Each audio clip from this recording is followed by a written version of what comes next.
In Weimar Germany, workers were paid twice a day, once in the morning, once in the afternoon, because their money lost value within hours. By nightfall, their wages were sometimes worthless.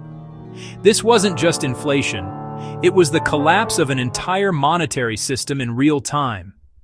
But the truth behind Weimar's hyperinflation is far stranger and far more misunderstood than the simple story of printing too much money.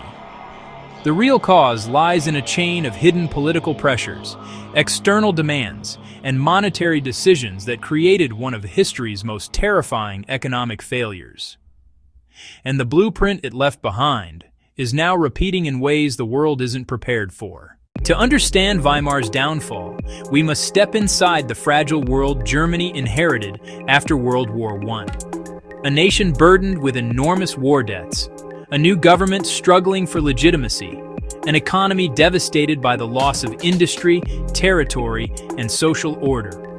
And looming above it all, the Treaty of Versailles, demanding crushing reparations in gold and foreign currency. Germany had to pay billions in a currency it did not control. To meet these payments, it needed foreign exchange, dollars, pounds, francs, while its own national currency, the papier mark, rapidly weakened. Inside government offices in Berlin, ministers debated impossible choices: raise taxes in a devastated economy, cut spending when families were starving, or print more money to fill the gap. The decision, made quietly at first, seemed logical. Print marks to purchase foreign currency. It worked, briefly. But beneath the surface, a hidden dynamic emerged. As the government printed more marks, the mark's value fell. And as the mark's value fell, Germany needed even more marks to buy the same amount of foreign currency for reparations. It became a spiral, a financial treadmill that accelerated faster with every step. Few people understood how close the system was to the edge. The first signs of trouble appeared long before the explosion. Prices rose steadily. Foreign currencies became more expensive. Ordinary citizens complained that groceries cost more every week. Businesses struggled to keep up with rising wages and falling currency strength. Economists quietly warned that Germany was slipping into a monetary trap. International lenders hesitated. Gold vanished from circulation. Foreign traders refused to accept marks. But politicians dismissed the concerns. They insisted inflation was temporary. They believed printing money was a patriotic duty, a way to keep factories running and the government afloat. And for a while, it seemed manageable. Life went on. Shops remained open. Trains ran. But under the surface, the cracks widened. Banks noticed unusual withdrawal patterns. Foreign investors fled German assets. Merchants raised prices daily. Families began hoarding goods instead of cash. And then, in early 1922, the dam began to break. The road to hyperinflation wasn't sudden. It was a sequence, a tragic timeline of three defining blows. The first mistake, monetizing debt. The German government continued printing more and more marks to meet expenses and reparations. Instead of raising taxes or cutting spending, it monetized everything through the central bank. This injected massive liquidity into an already weakened economy. The mark's value slipped from month to month, then from week to week. The second shock, the occupation of the Ruhr. In 1923, when Germany failed to meet a reparation payment, French and Belgian troops occupied the Ruhr, the industrial heart of Germany. German workers responded with a general strike. Production halted, and the government made a catastrophic choice. It printed money to pay the striking workers. Factories were silent, but wages kept flowing.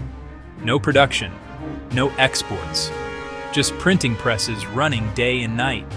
This was the tipping point. The third and final blow, total collapse of confidence. Foreign investors dumped the mark.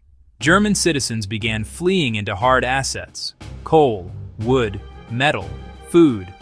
Shops refused to accept old prices. Banks couldn't adjust their ledgers fast enough, and black markets flourished.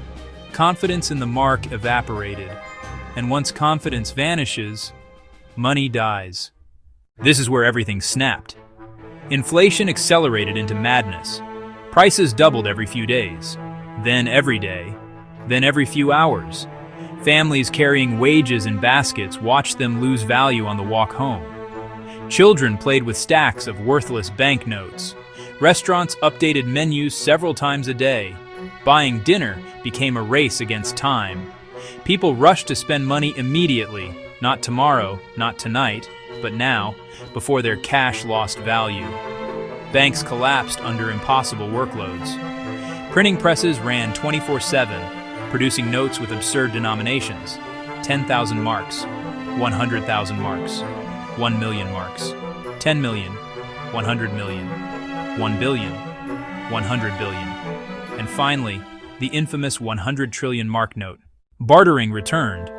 Foreign currency became the only stable medium of exchange. Gold, silver, and even food replaced money. Savings built over decades evaporated in days. Germany had entered total monetary breakdown, a collapse not of finance, but of trust. This was not inflation, it was the death of the currency. And here's the part most people never hear. The early warning signs of Weimar are reappearing around the world today. Governments running record deficits, central banks funding spending through money creation, ballooning public debt, inflation spikes dismissed as temporary, falling real wages, supply shocks triggering political responses that fuel even more money creation, and a global population losing trust in institutions. The mechanisms are more sophisticated now. Digital money, derivatives, global trade. But the underlying pattern is frighteningly familiar. Weimar teaches a brutal truth. Currencies do not die from printing alone. They die when confidence breaks. And confidence, once lost, does not return easily. But to understand how modern currency power is built, not destroyed, we must look at another story. A secret deal that reshaped global finance. A partnership that made one nation's currency the backbone of the entire global economy. A move that created the world's most powerful monetary weapon. Click on the next episode, The Petrodollar Plot, How Oil Became America's Secret Weapon.